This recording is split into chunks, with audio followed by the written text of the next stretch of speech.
Alhamdulillah teman-teman semua, ini saya sambil makan nasi padang, nasi box. Jadi beli nasinya saja sudah dimasaki rendang sama Mak Ginza, salah satu staff di Intra ya yang aktivitasnya di Bekasi. Alhamdulillah rendangnya luar biasa enak ya, jadi daging sama bumbu rendangnya menyatu. Sampai kita makan bumbu rendangnya itu rasa daging gitu ya. Intermezzo saja tadi ya. Jadi gini teman-teman semua, ada situasi dimana ketika kita bicara soal advokasi iman itu, ketika tidak diikuti atau dipahami advokasi hukumnya, maka seolah-olah kita tidak punya pilihan ya. Jadi beberapa kali Ustadz saya mendengar ada yang menyatakan bahwa ketika kita bicara sudah telanjur, maka selesaikan saja ya, maka selesaikan saja. Kalau nggak punya uangnya maka dicicil saja, yang penting tidak mengulanginya lagi ya. Padahal saya yakin para ustadz juga sudah tahu bahwa bicara maksiat riba kan bicaranya fangtaha. Fangtaha itu artinya kita tahan tuh, kita stop, kita berhenti ya, jadi tidak dilakukan lagi. Sementara kalau bicara masih mencicil, maka maksiat itu kan masih berlangsung terus. Lalu bagaimana nasibnya kalau kemudian selama proses cicilan berlangsung, umur kita tidak habis, umur kita tidak sampai, maka kemudian kita mati sebagai pelaku riba ya. Itu kalau bicara advokasi iman tidak dibarengi dengan pengetahuan di advokasi hukumnya. Karena kalau bicara soal hak tidak bayar riba, dalam advokasi hukum itu tersedia ya. Jadi buat teman-teman yang sudah terlanjur ya, untukmu yang terlanjur debitur, ada opsi dan hak konstitusional untuk kita tidak bayar riba. Bela hak itu, jangan kemudian kita pasrah membiarkan saja maksiat itu terjadi.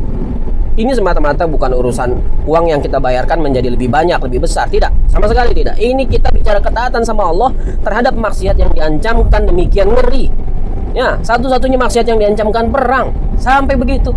Apalagi tidak lagi dibedakan urusannya, seolah-olah ya kalau bicara ya barang siapa yang mengulangi riba gitu ya, di dalam Al-Quran kan disebutkan begitu.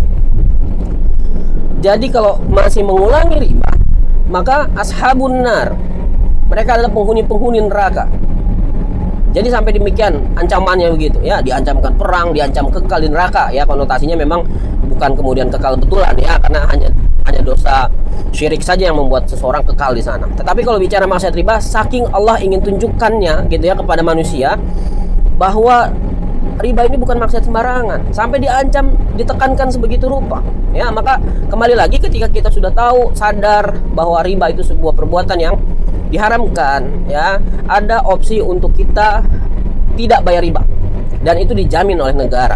Dan upaya ini sekaligus ya beriringan dengan upaya kita untuk nanti anak cucu kita nanti tidak melakukan maksiat ini lagi.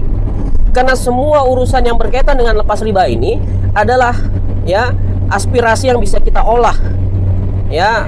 Buat kami di Lembaga Bantuan Hukum, ini adalah aspirasi yang akan kita olah menjadi ya masukan kepada negara ya, supaya undang-undang yang berkenaan dengan legalisasi praktek maksiat ini di stop, dihilangkan, karena berbenturan dengan keyakinan beragama kita.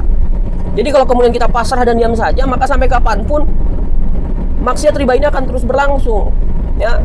Jadi teman-teman semua, kembali lagi, advokasi iman dan advokasi hukum ini memang harus berjalan beriringan ya. Jadi ketika kita sudah sadar, meyakini riba harus ditinggalkan, kita bicara soal bagaimana hak tidak bayar riba itu kita pertahankan, kita bela, jangan pasrah saja. Supaya balik lagi tadi urusannya, mudah-mudahan nanti anak cucu kita tidak perlu lagi terperangkap dalam situasi ini. Begitu teman-teman ya. Jadi untuk yang sudah telanjur, ayo sama-sama perjuangkan, ayo bela hak-hak kita ya. Ada hak tidak bayar riba yang bisa kita perjuangkan tadi, yang bisa kita bela, dan itu semua dijamin sama undang-undang ya. Ini juga sekaligus memberikan informasi kepada ya, mohon maaf ini kepada para ustadz, yang kalau kita bicara advokasi hukum, kami siap kita menyampaikan tentang bagaimana mekanisme tidak bayar riba itu ya bisa dibenarkan secara aturan hukum ya. Supaya sekali lagi, kalau kita bicara mau Indonesia tanpa riba, hal-hal semacam ini tidak membuat justru ya semakin melestarikan maksiat ribanya.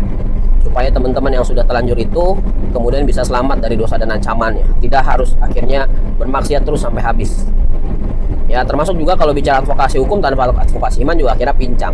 Nah, jadi advokasi iman ini yang akan kita bawa terus dalam semua bentuk advokasi, dalam semua keadaan, dalam setiap bidang. Ya, advokasi hukum itu yang pertama, advokasi iman itu yang pertama dan yang utama.